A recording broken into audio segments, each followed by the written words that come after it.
Good morning again, and Tanzi to our elders, our chiefs, council members, Premier Kenney, my fellow Minister Savage, and various guests and dignitaries. First, I want to thank Elder Brule for their blessing to get us off to a meaningful start here today. Thank you so much. Kanaskomtin.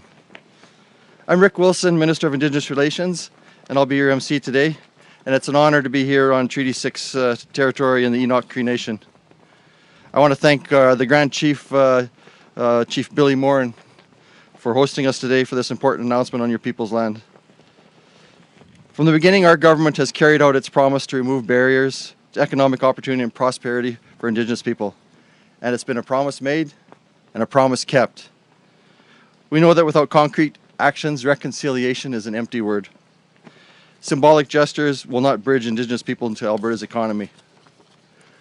We're working with Indigenous leaders and communities to lead and create a path to a stronger Alberta from which we all can benefit.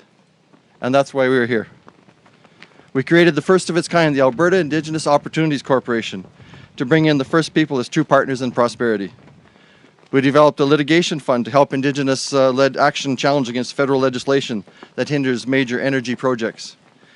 And we just announced the re-engagement of the Aboriginal Business Investment Fund. We call it ABIF. It's to support investment in Indigenous community-owned businesses that strengthen local economies and create jobs and new revenue streams. So now I'd like to invite our Premier Jason Kenney to come forward and to make today's announcement. Premier. All right. Thanks, Chief. Tansi, thank you very much, Minister Wilson, and most importantly, thanks to the Enoch Cree First Nation, Grand Chief Billy Morin, for welcoming us onto your lands here.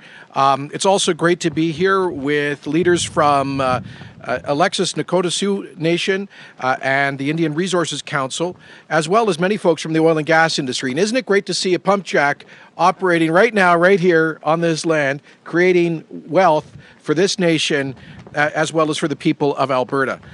I'd also like to thank Enoch Chief Elder Chief Jim Brule for the prayer that he welcomed us with. Oil was discovered here on the Enoch lands back in 1947, the same year that Leduc No. 1 came in from the same Devonian reefs just a few miles south of here. And Alberta's modern oil industry was born partly on this land.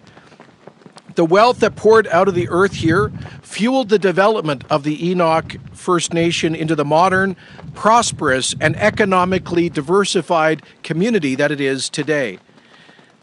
And that it is becoming even more so under Chief Morin's leadership. Enoch's story is Alberta's story. Together, we used our energy and other natural resources to create jobs and prosperity for all our people and millions who have joined us from across Canada and around the world. For decades, our oil and gas industry has been the dynamic engine of not just Alberta, but Canada's economy, generating jobs, investment, and growth from coast to coast, and producing tax revenues that build schools, hospitals, and roads in every part of our country. There have been ups and downs, booms and busts, but together we've weathered every market downturn and economic challenge and overcome every political challenge. Today, however, we are facing perhaps our toughest challenges ever. 2020 began pretty positive. After 5 years of economic stagnation, due in part to hostile policy decisions, we were finally starting to see energy sector prices, shipments, investment, jobs, and confidence coming back.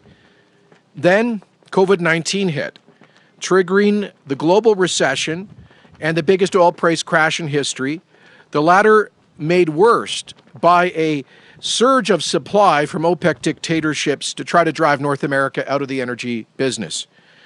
The economic impact for Alberta and Canada of all of this has been just devastating. Energy is the single largest sector of Canada's economy, making up about a quarter of our country's exports and about 500,000 jobs, contributing nearly $1 trillion to Canada's GDP over the last 15 years alone. $1 trillion, as it happens, is also the estimated size of the national debt now because of all the money borrowed to spend to fight the pandemic.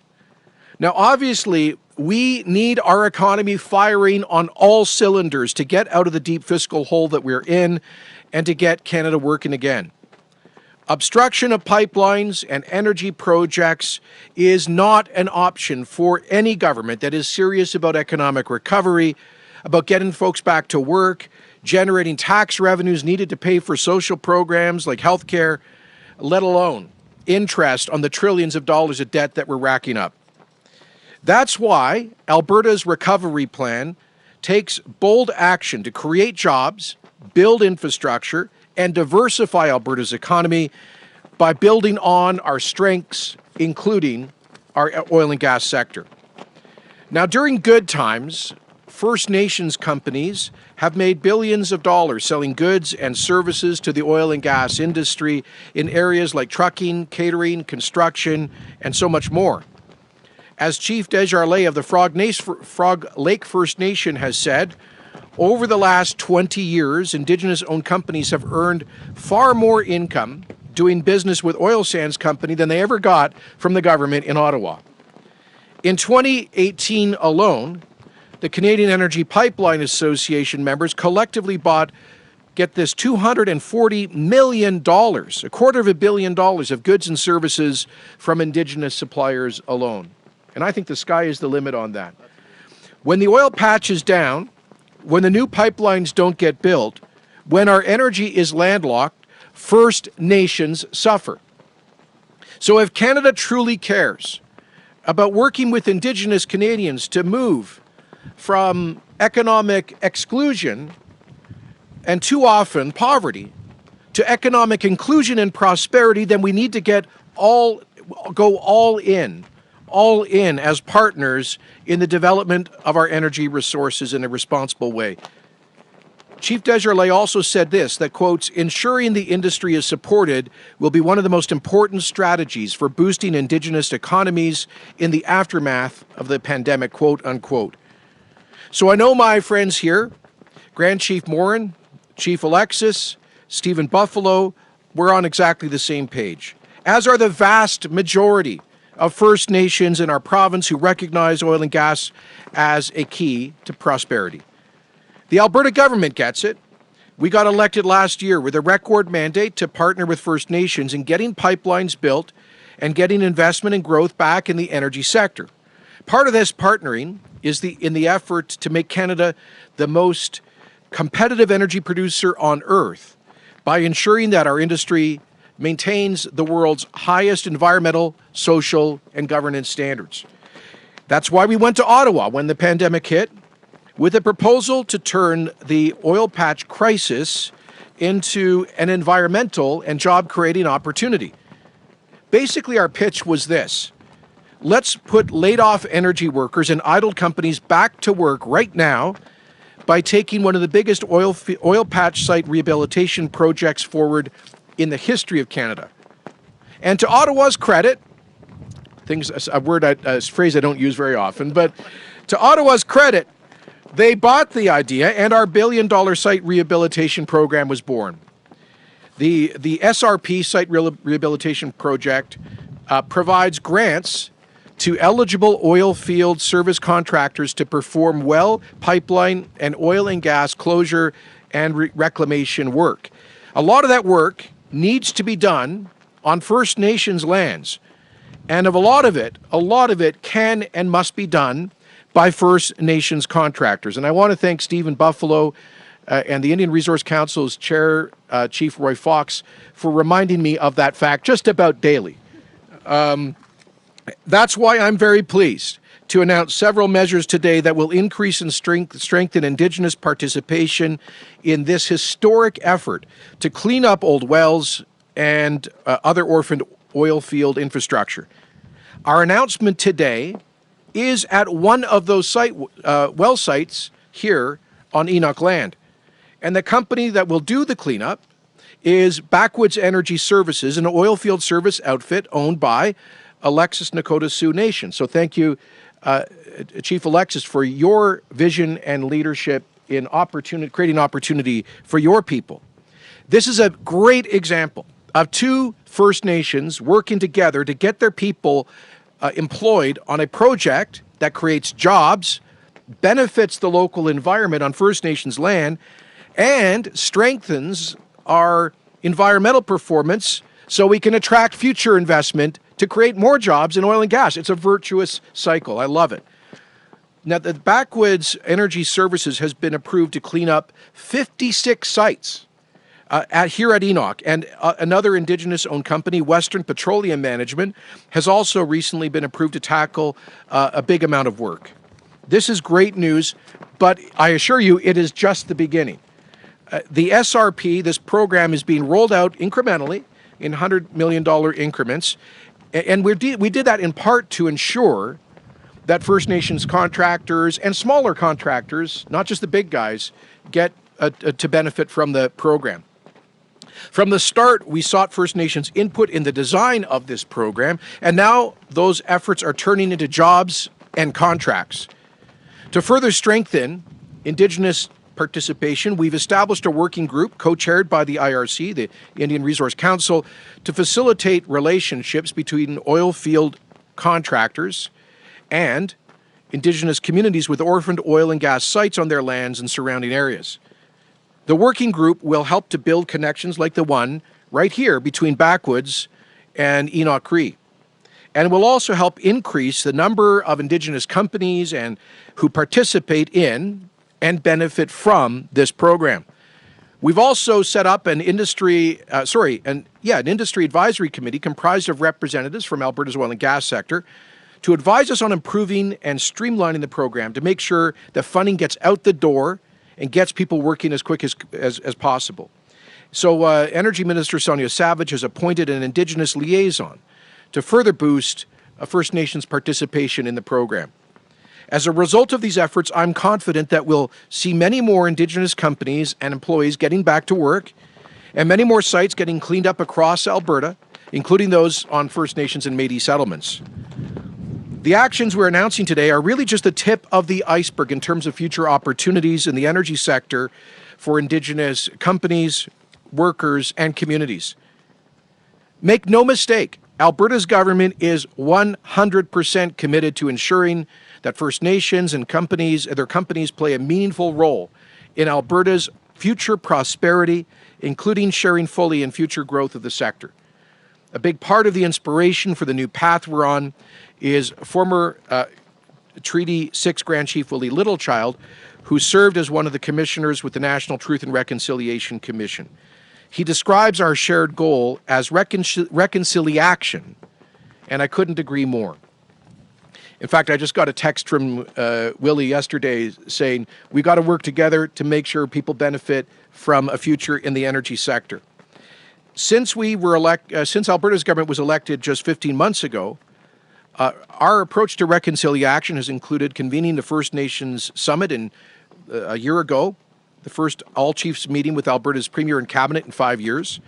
We renewed protocol agreements with the Blackfoot Confederacy last year and are planning a new agreement with the Stoney Nakoda Tsuut'ina Tribal Council in the near future. We established the Alberta Indigenous Opportunities Corporation, backstopped by $1 billion of the faith and credit of the Alberta government to facilitate First Nations investment and co-ownership of major resource projects. And I made the announcement that we were going to create that right here at the River Cree Hotel with Chief Morin in March of last year. And I think we've got some exciting news coming up on that, Rick. Are going to roll out some announcements. And we created the Indigenous Litigation Fund, as mentioned, that is supporting the defense of Indigenous economic rights. Partnering in the Site Rehabilitation Program, getting First Nations companies and employees working, cleaning up the environment, strengthening Canada's long-term prospects. There are so many wins here, it's hard to count them all. Thanks to everyone who's partnering with us in this historic venture. And particularly, I want to thank Grand Chief for Treaty 6, Billy Morin, for his vision and leadership. He called me about 6 weeks ago, said we need to get out here and highlight this project and the work that you are doing. I want to thank him as well and his nation for the support for the TMX pipeline, which I think will be, you can give us an update, but I believe they'll be crossing your reserve land fairly soon here. And I just want to thank you, Chief, you and your colleagues for your leadership, and it's great to work together for the benefit of your people and all Albertans. Over to you, sir.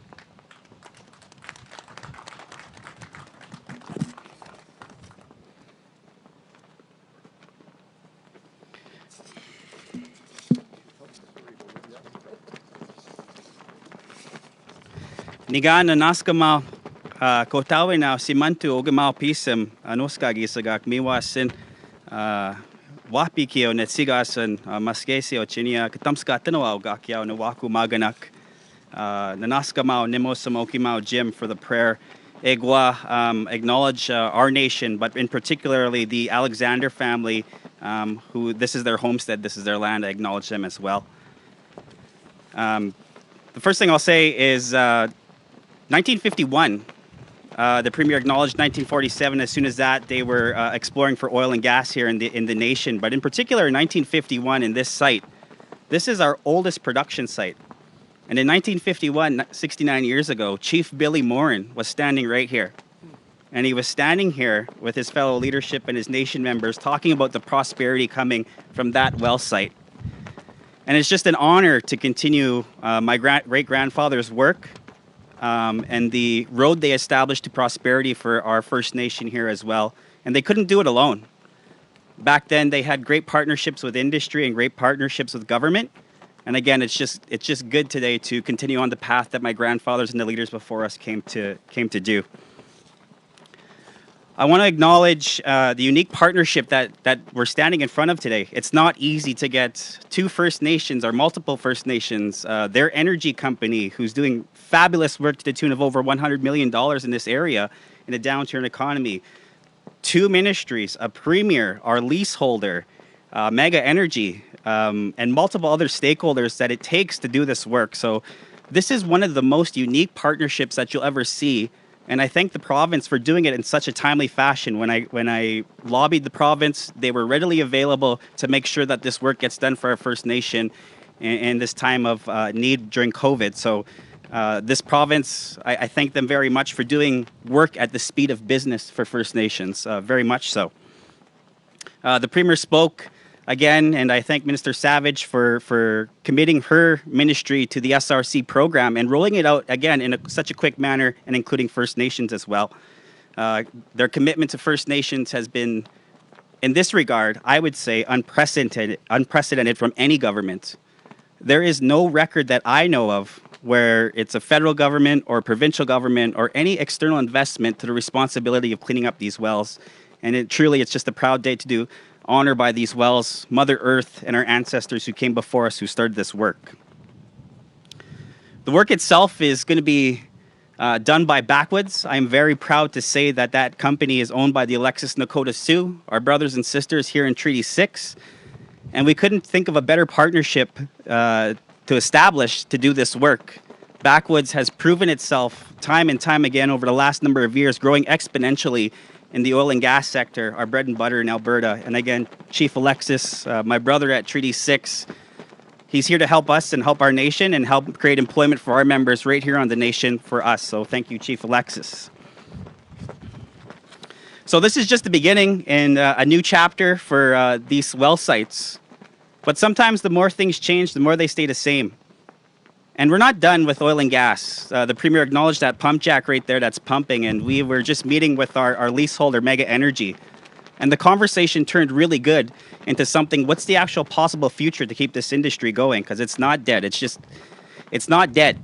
It's got a bright future ahead of it with new technology, new jobs, new opportunities for young people in multiple sectors, whether that be in extraction or whether that be in pipelines or whether that be in logistics or whether that be in future technology for the young people who want to take up IT.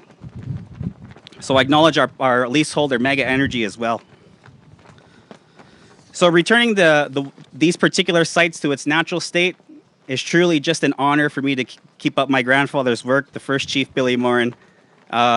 This is just another door into the next chapter of our partnerships with the provincial government, with our industry partners. But our work's not done. I acknowledge Stephen Buffalo from IRC and the work we still have to do in conjunction with the provincial government to lobby the federal government and Indian Oil and Gas to keep this work going. The province committed to this work for First Nations. Now we need the federal government to step up in that regard as well, more so, because over the last 40 or 60 years, this has been their work on this file has been negligent. But this is a start, and I'm proud to stand here with the provincial government, industry, and IRC that we can finally say we're getting going to a level that has never been done before. Now we have to lobby the federal government for more money and more resources to get this work done, which ultimately they have a big role to play in responsibility of getting these well sites cleaned up. The last thing I'll say is that, again, how truly proud I am in this regard to stand here. There is an economic downturn right now. There is vast amounts of challenges ahead of us as Treaty 6, as Nehio, as Enoch Cree Nation members, as Albertans and Canadians. But as the Premier said in Chief Willie Littlechild's words, reconciliation today is an action towards prosperity and jobs. We're wearing the masks from Good Fish. Another action, as small as it could be, is an action, an actual move towards creating jobs for these masks that we're wearing. This is an action to still uphold the work that my grandfathers did, the former chiefs, in this industry. And now we're doing right by Mother Earth to clean it up and move it into its next chapter of advanced technology and pipelines and moving it forward to create jobs and prosperity for the next 7 generations. So, hi, kinanaskum tanwao, and thank you for coming today.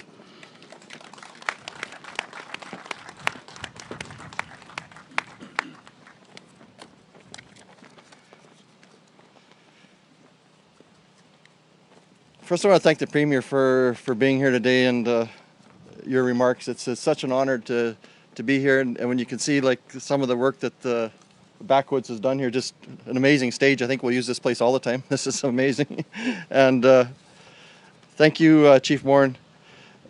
Thank you also for your friendship. The Chief has become a great friend of mine. His wife actually made me this beautiful pendant. It's just been an honor to work with you and get to know you even better. Now I'm going to go to my next colleague, probably the busiest cabinet minister that I know, the Minister of Energy, Sonia Savage. She's going to make some remarks for us. So Sonia, since I never get to see you, you're so busy, please give us some remarks here.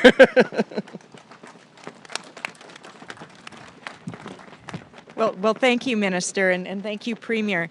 I'm extremely honored to be here today alongside Chief Morin and Chief Alexis to highlight some of the important work that is happening through the Site Rehabilitation Program, the SRP. So it's wonderful after countless hours and days and weeks putting the program together to see work actually starting. The program itself was developed and launched in less than 2 weeks from the day that the federal government announced $1 billion in funding. We opened up an online application process very quickly, and we've seen a tremendous response in application period 1. So I'll give you a little bit of a highlight and a bit of an update on the SRP program. Now, it's taken some time to get through a large number of applications, but I'm very pleased to report that to date, more than $69 million in funding has already been allocated to 140 Alberta-based companies. This will get oilfield service companies like Backwoods Energy Services here back in the field, working, cleaning up oil and gas sites right across the province. And this is just the very beginning of a long program.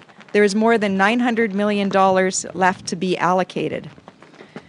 We know that there are very difficult economic circumstances, and we know in that time how important it is to get Albertans back to work. Without this program, an essential component of our economic recovery plan, many of these companies would be left without work.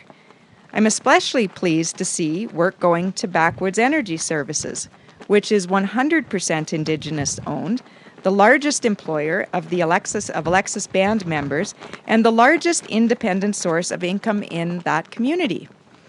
Backwoods and other companies like it right across the province will receive more grants as we continue to implement the program with greater efficiencies and improvements with each application period. And as the Premier noted at the very outset of the program, we decided to launch it in $100 million increments. This was done purposely to provide us with room to adjust as we move forward. to learn where improvements could be made, and to make sure that the program was accomplishing its objectives. We set up an industry advisory committee and an Indigenous roundtable to help. I would like to acknowledge members here today and thank them for their input and the recommendations and the expertise. And a huge thank you to Stephen Buffalo of the Indian Resource Council and the work from the IRC.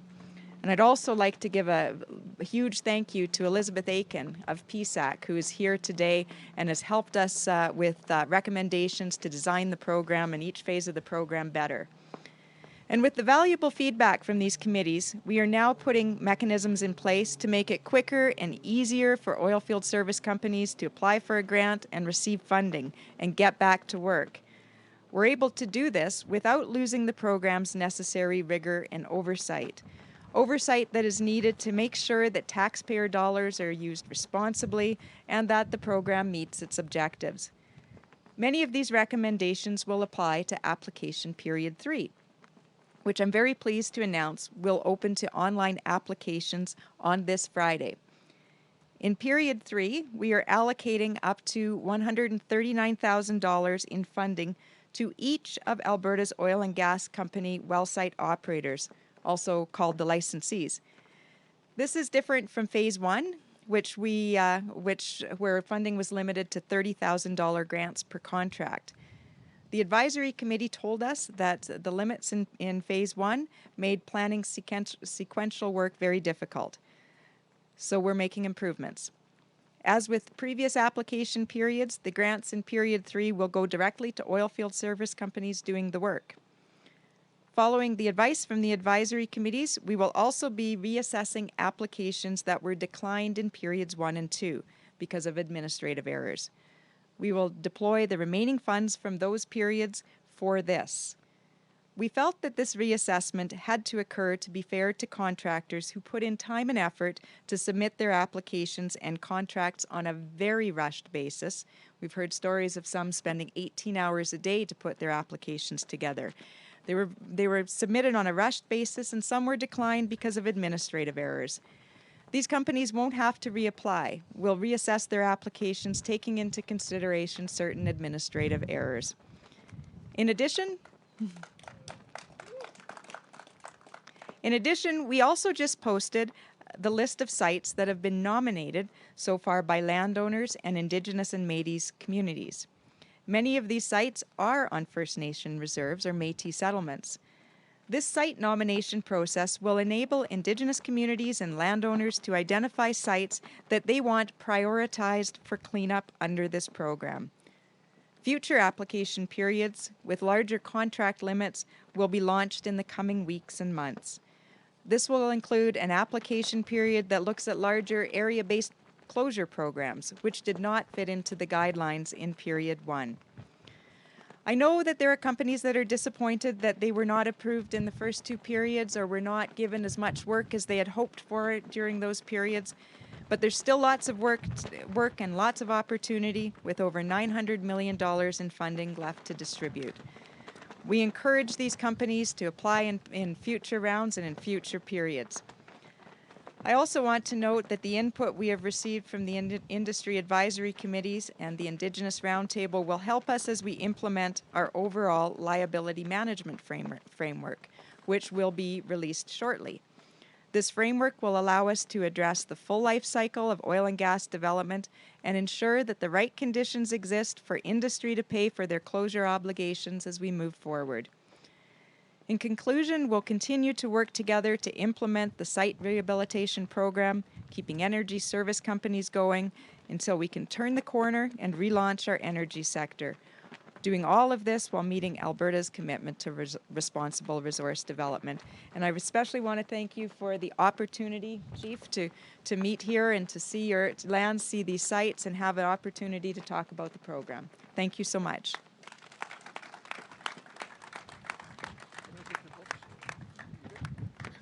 Thank you, Minister Savage. What an amazing job. She put that together with her team in just days. I was just amazed at how you did, and she's such a big heart for the Indigenous people, and with encouragement from the Premier, we've We've been able to establish a concierge service. If you go online, you can find that and hit on the concierge service. So if some of the First Nations don't have the ability to access the things they need, they can go online, and we'll help you through the system to get involved in this. I just want to invite Stephen Buffalo now. He's the president and CEO of the Indian Resource Council, vice chair of the Alberta Indigenous Opportunities Corporation, to give us a few words. Stephen.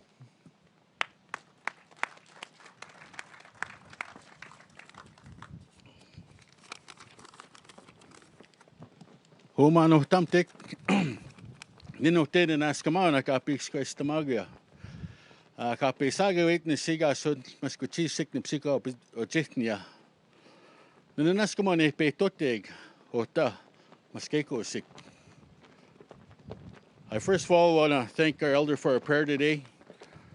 I want to acknowledge the Premier for your great leadership, and as well Minister Savage and Minister Keheo Napeo, Rick Wilson. And thank the chiefs, Chief Billy and Chief Tony, for this event today. I'm very happy today. Thank Premier for including us in this important, timely event. I recognize the chiefs and congratulate Chief Morin, Chief Alexis, for their leadership in supporting and promoting First Nation business. This is a great example of collaboration between Indigenous people and the government of Alberta. And I truly thank the Premier for his leadership in supporting initiatives such as this one. As we know, the COVID crisis has hit us all hard.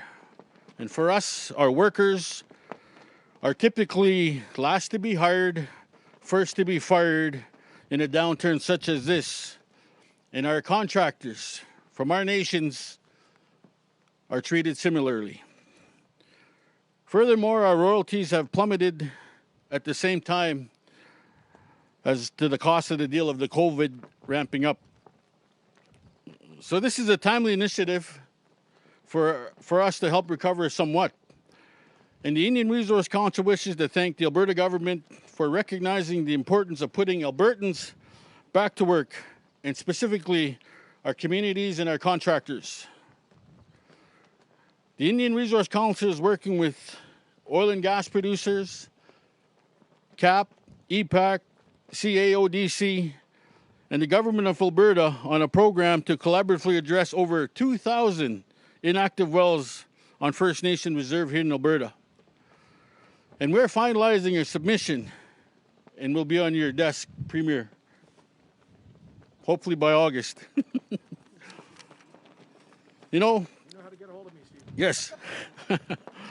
Our program will build on great examples such as announcements, the federal and provincial government to commit $1 billion to address inactive wells in Alberta. We will be asking the government to set aside a portion of funding for Indigenous peoples and their contractors. And we look forward to working further with the government of Alberta on this and other future initiatives. The Indian Resource Council has been advocating for responsible First Nation energy development since the early 80s. This Site Rehabilitation Program is a great first step in this direction. In closing, a couple of points I'd like to make. Today I brought my son and his girlfriend, who are graduates of our alma mater, the College of Notre Dame in Saskatchewan. You know, and my son's aggressive, and he's wearing a Calgary Flames hat here in Oiler country. But the importance of them being here and seeing this and witnessing this, you know, his grandfather, former Chief Victor Buffalo, fought for our rights, fought for a better play in the oil and gas sector. And he knew, you know, we had our challenges in First Nations in dealing oil and gas. And our people had learned the hard way with industry and government. But today, you're seeing this government take great strides forward for them, for their future, as they're witnessing a well that's been here for years. This road is, my friend Shane told me, that's why this road's crooked, because of this well. It's been here for years. And they're witnessing this relationship with the government and Indigenous people to now take action and to clean the land. Because it's them we're going to we're leaving is the land. And I'm very, very thankful that they're here today. And I'd also like to thank the Premier for inviting us to witness this milestone. I remain optimistic our role will help Alberta and Canada recover from the current crisis. And I want to thank you, Mr. Premier, for your dedication and commitment to see Indigenous people and their businesses succeed.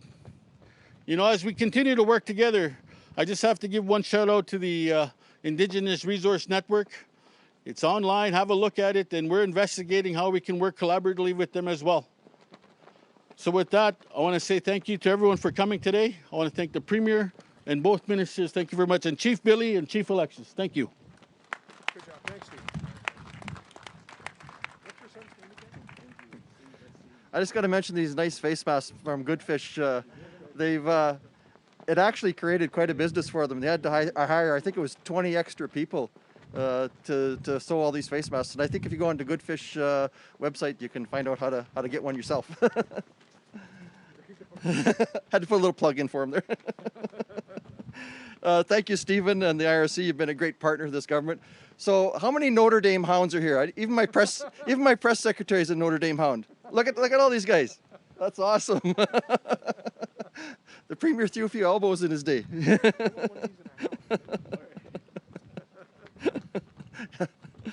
We're going to get the Premier one of these with a hound on it. So, to close, I'd like to recognize some of the participants who are also here in support of the announcement today. Chief Tony Alexis, a great chief from the Alexis Nakota Sioux First Nation. Thank you so much. They put together this whole stage here. It's amazing.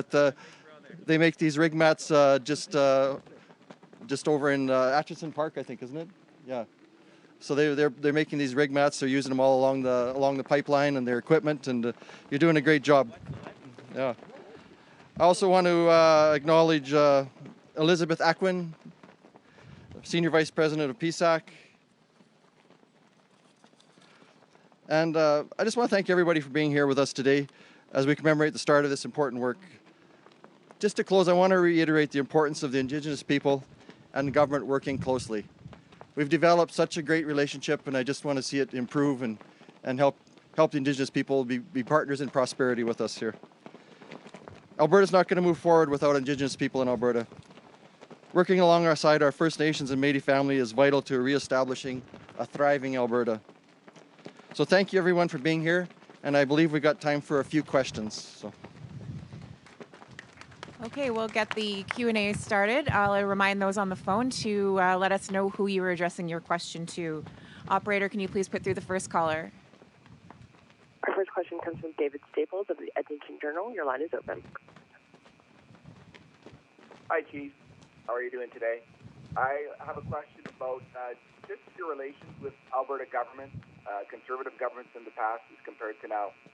How, in terms of the openness of this conservative government as compared to previous conservative governments, how open is this government to working with First Nations on oil and gas projects?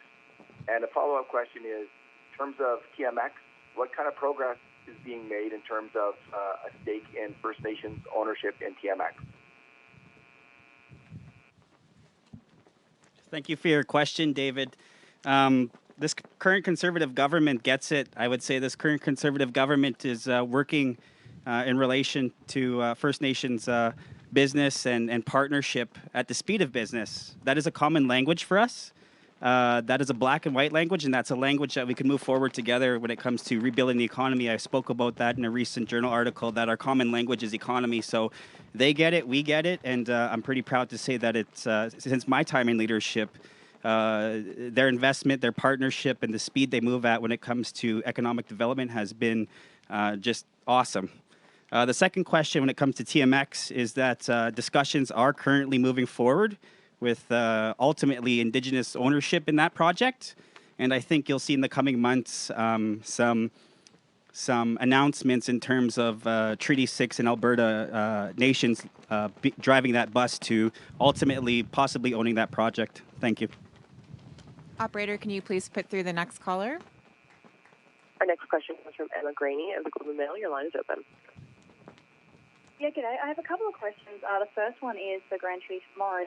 You mentioned there that you'd like to see the federal government kick in more money for the well cleanup program.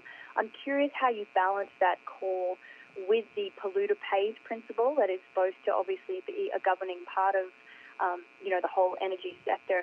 And then further to that question, and this is either for Minister Savage or Premier Kenney, have the federal government even given over the full $1 billion yet? Because I seem to remember that you guys had to make some regulatory changes around well liabilities before they were going to give you that money. So they are my two questions. Thank you. If you could just reiterate, the first question was a comment towards balancing oil and gas development and the word pollution with investment in cleaning up. Yeah, so Yeah. You called then for more federal government money for cleaning up wells and that kind of thing, and said they've been negligent over the past few years. But I'm curious as to how giving more government money also fits in with this idea that oil and gas companies should be cleaning up their own messes. Well, it's a unique position for First Nations.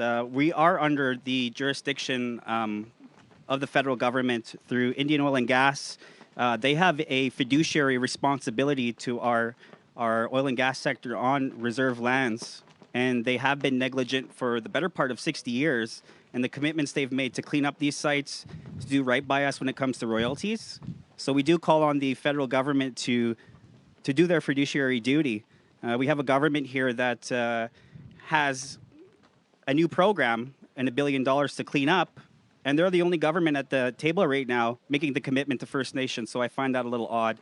So, when it comes to pollution and development, I think there is a balance to be struck when it comes to development, but also cleaning up the land, and we need the federal government to step up in that regard because they haven't for 60 years.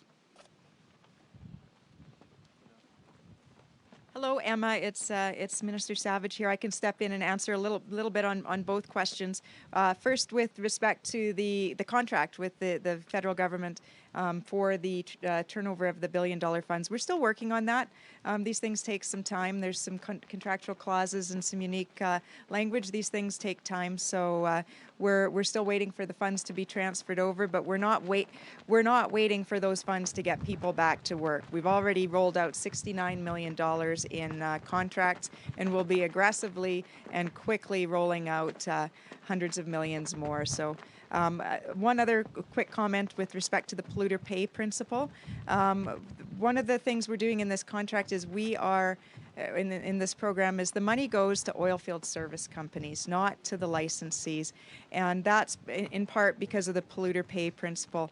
But just as importantly, this is also a job creation program. We have a jobs crisis here in Alberta, and so in a lot of cases, nothing would be cleaned up without the funding from this program.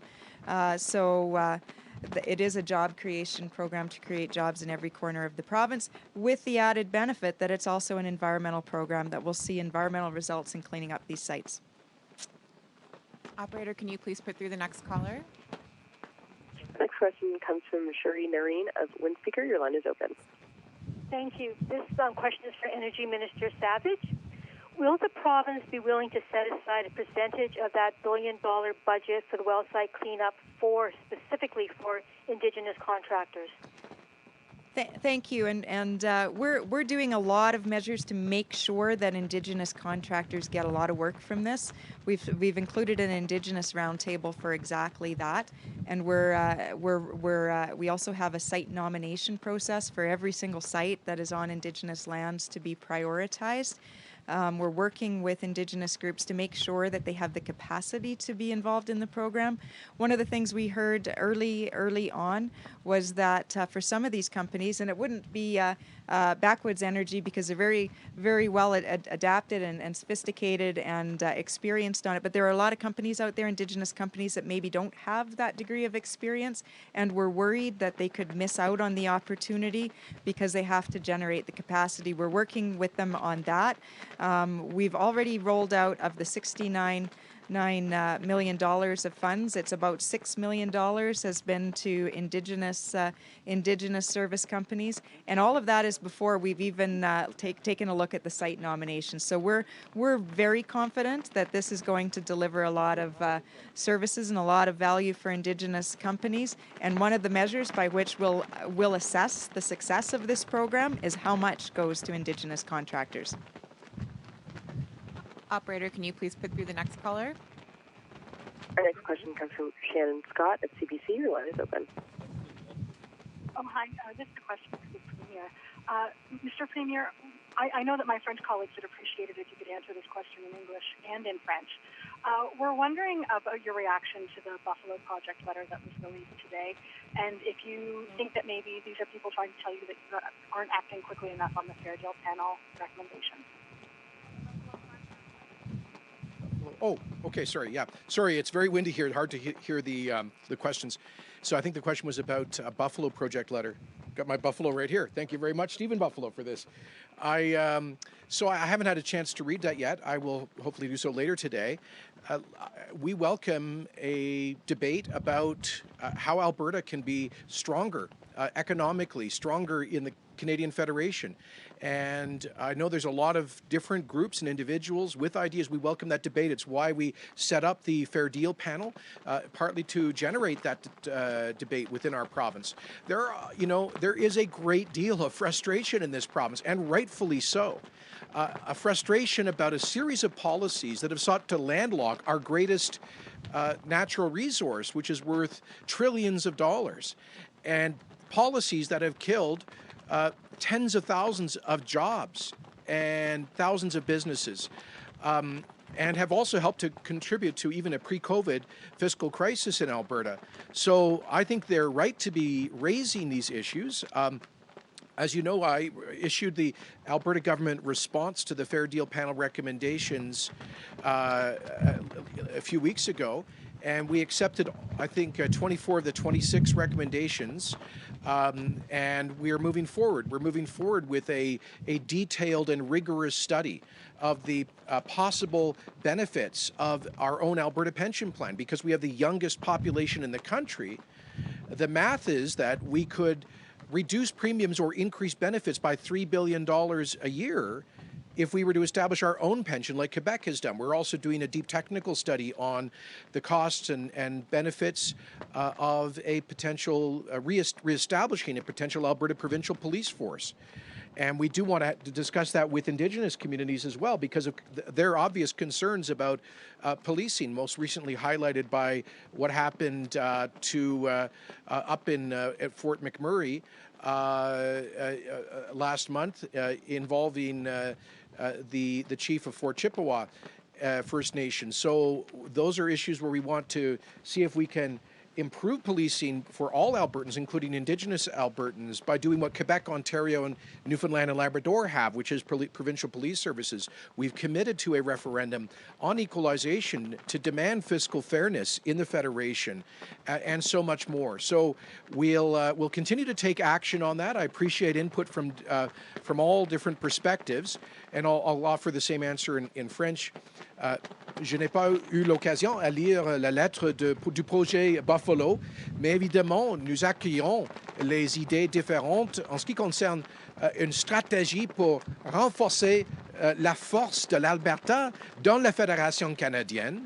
Évidemment, c'est la raison pour laquelle j'ai nommé le groupe de Fair Deal Panel, qui est le gouvernement de l'Alberta a accepté, je crois, 24 de 26 recommandations de ce groupe-là, et nous faisons le travail acharné en ce qui concerne le potentiel pension albertain, parce qu'avec notre population plus jeune, nous aurons pu réduire les taxes pour les pensions ou améliorer, augmenter les paiements de pension. Nous étudions de près la possibilité d'une force policière de l'Alberta comme l'Ontario, le Québec et le Terre-Neuve, avec la consultation avec les Autochtones, les Premières Nations et les autres enjeux. Nous prenons l'action pour renforcer la justice pour les Albertains dans la Fédération canadienne. Okay, we have time for 3 more. Operator, can you put through the next caller, please? Our next question comes from Jason Herring of the Calgary Herald. Your line is open. Hello, this is a question for the Premier. Premier Kenney, the CBC this morning reported on the hiring of your former campaign manager, John Weissenberger, to the Alberta Energy Regulator in a vice president position. The NDP opposition is calling the hiring another example of UCP cronyism, and they say it will erode public trust in the AER due to past writings by Weissenberger denying man-made global warming. How would you respond to those assertions? As most things we hear from the NDP, the assertions are false. Dr. Weissenberger is one of the most highly regarded geologists in the Canadian energy sector with a PhD in geology. He's a scientist. He's an adjunct professor at the University of Alberta.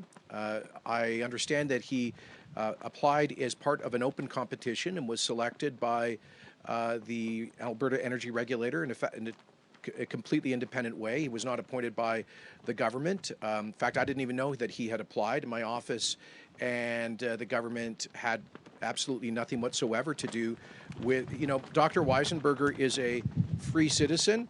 He is a highly qualified scientist. He has every right to apply for a position for which he is qualified, and the regulator has every right to choose the best qualified person. I think it's great that they've selected one of the most highly regarded scientists in the Alberta energy sector for a position such as that. But again, that was handled in a completely independent fashion. I just learned about this a few days ago. Not even Dr. Weissenberger told me he had applied. Operator, can you please put through the next caller? Our next question comes from Jesse Weisner of Global TV. Your line is open. Hi, this question is for Premier Kenney. The Alberta Medical Association made its latest offer to the government public this morning. Doctors say they've submitted 3 proposals this year alone, and you've said that they haven't come to the table. Where's the disconnect here? Well, I haven't seen that. I'd be happy to get briefed on it by Health Minister Shandro. The disconnect is that we have not seen a credible proposal. I'm not sure about today's, but until now, we have not seen a credible proposal that meets the imperative of stopping massive increases in physician compensation. We value our physicians. They obviously play a critical role in our healthcare system and must in the future. We value them so much that we believe they not only should be compensated fairly, but even generously.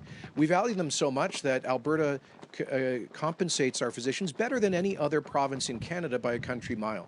According to the Canadian Institute for Health Information, the Ernst & Young Performance Review of Alberta Health Services, and Dr. Janice McKinnon's Blue Ribbon Panel on Alberta's finances, Alberta physicians on average receive about 20% more compensation than their counterparts across the country, about $107,000 more in gross billings per physician, higher than is the case in Ontario, for example.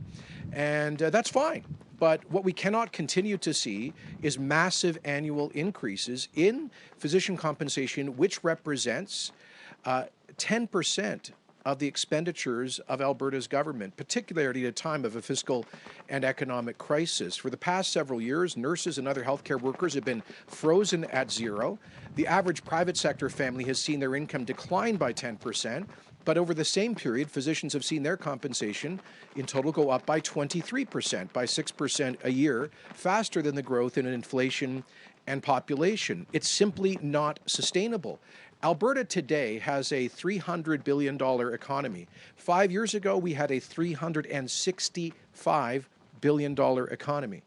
So while we've seen, over the same period that we've seen a roughly 20% reduction in the size of Alberta's economy, a 10% reduction in after-tax incomes for private sector families, we have seen a 23% increase in compensation for some of the wealthiest people in our province. They deserve to be compensated fairly and generously, but we have to come to an agreement where we don't see these constant annual increases, and we have not yet received a proposal from the AMA that would achieve that essential objective for fairness, because we all have to be in this together. We can't ask nurses and public sector workers to continue to take zeros. We can't ask people in the private sector who are hundreds of thousands of whom are unemployed today with no incomes, who are losing their homes. We can't ask them to pay more for the most highly paid people in the public sector year after year after year when they're already the best paid in their category in the country. Okay, we have time for one more. Operator, could you please put through the last caller? Our final question comes from Audrey Nouveau of Radio Canada. Your line is open. Hi, my question is for the Premier. Premier, if you could answer in both English and French, that would be much appreciated. Of Labor of Alberta are both calling on the federal, on the Alberta government to make masks mandatory in workplaces and enclosed public spaces. What is your answer to their call? Sure. I believe in the importance of wearing masks to help us to contain the COVID pandemic. In fact, I was ahead of the Public Health Agency of Canada in that regard. Back when the World Health Organization and the Public Health Agency of Canada were saying that we're basically discouraging widespread mask use, I was encouraging it. And not just encouraging it rhetorically, but practically, which is why Alberta's government has provided 40 million free masks to Albertans to make it easier for them to get those masks, but also to make a point that to normalize mask use in situations where people cannot physically distance from others.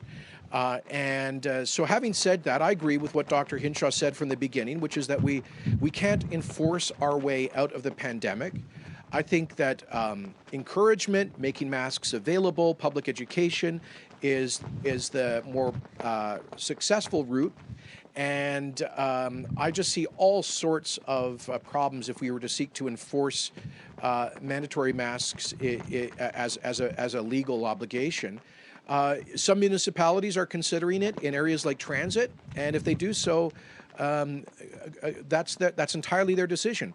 I guess what I would say to people is this: if we want to do everything we can to avoid widespread disruption of economic and social activity in the future if we get a significant second wave. And so one way we can maximize our freedom is through the personal responsibility of using face coverings and masks when we cannot physically distance. So I urge Albertans, if they're in grocery stores, on mass transit, in close proximity to others in workplaces, please be considerate. Using a mask is not a sign. I see on Facebook some people think it's a sign of subjugation or fear. No, it's not. It's a sign of consideration for others. The mask doesn't actually substantially reduce your chances of getting infected, but it does reduce the chances of you unwittingly infecting someone else if you happen to be an asymptomatic carrier of the COVID-19 virus.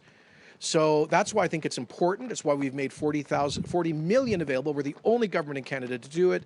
But I think our Alberta approach is the responsible use of freedom rather than government micromanagement of people's lives. I'll do a brief version of that in French. Je crois que c'est important pour les gens d'utiliser les masques quand c'est pas possible à se séparer des autres, particulièrement dans les situations à l'intérieur, comme les autobus par exemple, ou dans les stations de travail. Si on est prêt aux autres, c'est très responsable en point de vue de santé publique d'utiliser les masques. C'est la raison pour laquelle le gouvernement de l'Alberta a acheté 40 millions de masques pour la population. Et c'est la raison pour laquelle nous encourageons les Albertains de les utiliser. Mais je crois que, comme le docteur Hinshaw a dit depuis le début de la pandémie, que nous ne pouvons pas renforcer le succès contre la pandémie. Alors, j'encourage les gens de les utiliser pour prendre soin des autres. So, there you go. And I'm sorry to Chief Morin that we got into other issues here, but that's how it rolls here. So thank you. And by the way, Chief Tony, do you want to say anything? We never got you up to the mic. You're not a man of few words. I know that. I know. You're good. Thank you, Chief Morin. Thank you, Chief Alexis. Thank you, Enoch First Nation. Thanks, Indian Resource Council, for pushing us in this direction, and just looking forward to many more positive announcements like this in the future. Thank you.